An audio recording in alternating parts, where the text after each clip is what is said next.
সীমানা নির্ধারণ করে দেওয়ার পরে তখন যদি কোনোটা দখলে থাকে তাহলে কথা হবে উদ্ধার কার্য।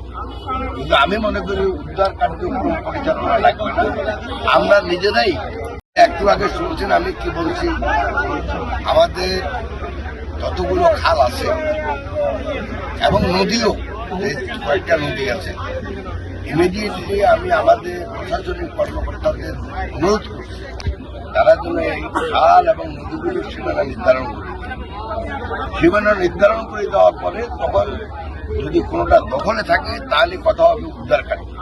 কিন্তু আমি মনে করি উদ্ধার কার্যক্রম পরিচালনা লাগবে না, আমরা নিজেরাই আমাদের যে নেতৃবৃন্দ আছে, মুরব্বীবৃন্দ আছে ওই এলাকা, তাদের সাথে আমরা বসে আমরা সীমানা পর্যন্ত আমরা মুক্ত করে দেব। তারপরে কিভাবে এগুলি খনন কার্যক্রম হবে, আমি 5টা আমাদের দপ্তর আছে তারা এই খালগুলো পরিচালনা করছে। এর ভিতরে একটা আছে আমাদের বিএডিসি, তারপরে একটা আছে আমাদের এনজিডি, তারপরে একটা আছে দুর্যোগ ব্যবস্থাপনা অধিদপ্তর আন্ডার। এরকম 5টা অধিদপ্তর এই খালগুলো কার্যক্রম পরিচালনা করবে। আমরা জানি অনেক খাল দখলে আছে, আমরা এই খালগুলোকে জীবিত করার জন্য আমরা অলরেডি প্রশাসনকে বলছি সীমানা নির্ধারণ করি। সীমানা নির্ধারণ করার পরে কোনো সমস্যা হবে না, আমরা নিজেরাই যারা দখল করে আছে ওদের সাথে কথা বলে সেটাকে আমরা পরিচালনা করি। মাননীয় মন্ত্রী দাগনভূঞা দাবনাখালের যে বিষয়টি, দাবনাখাল উচ্ছেদ অভিযান শুরু হয়েছে সেটা আপনি জানেন। সেখানে কিছু কিছু স্থাপনা এখনো নিচের দিকে ভাঙা হয়েছে বা উপরের দিকে রয়ে গেছে। এই বিষয়ে যারা একেবারে পুরোপুরি ভাঙছে তাদের অভিযোগ হচ্ছে পৌরসভাকে ম্যানেজ করে তারা উপরের দিকে রেখে দেওয়ার চিন্তা ভাবনা করছে।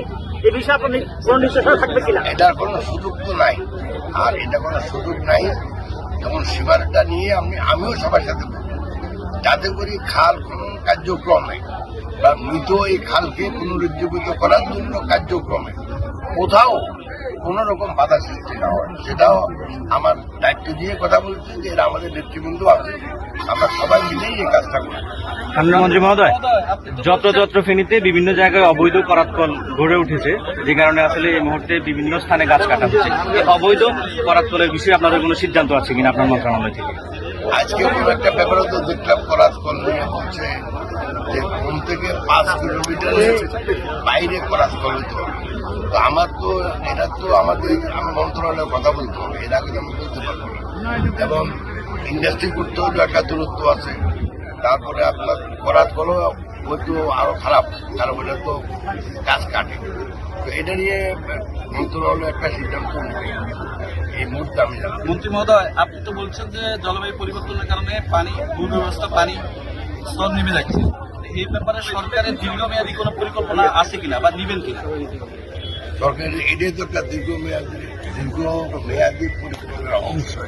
এখানে যে খাল খনন, যাতে করে আমরা পুরো বছর একদিক দিয়ে পানি নিষ্কাশন যেন হয়, অন্য দিক দিয়ে যেন আমাদের সেচ ব্যবস্থার জন্য আমরা যেন পানি পাই।